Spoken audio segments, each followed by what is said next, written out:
When Nicodemus, the Jewish leader, came to Jesus at night and began to talk to him about what was true and precious and necessary, Jesus said something absolutely astonishing to him. It blew him away. He didn't know what to make of it. He said, "Unless you are born again, you cannot see the kingdom of heaven."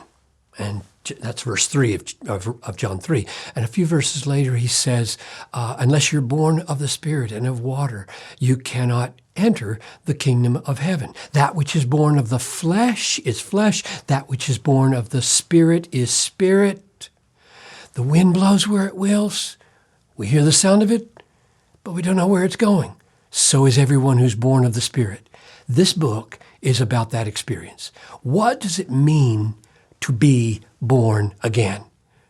And I didn't title it, I didn't even make the subtitle, How to Be Born Again, because it's a little misleading to say to a baby in the womb, how are you going to be born again? And he would say, I don't know. I don't know how to do this. It isn't something we do to ourselves. So I called the subtitle, What Happens When We Are Born Again? And the chapters are, what is the new birth? Why must we be born again? How does the new birth come about? What are the effects of the new birth? How can we help others be born again? Kind of a midwife role.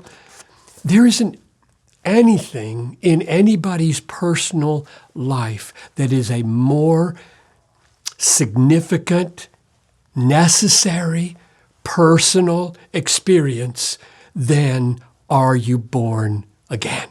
Because Jesus said, nobody can enter the kingdom of heaven without being born again, which is so stunning, because if you say to me, you must believe in order to enter the kingdom of heaven, that's something I feel like I can do.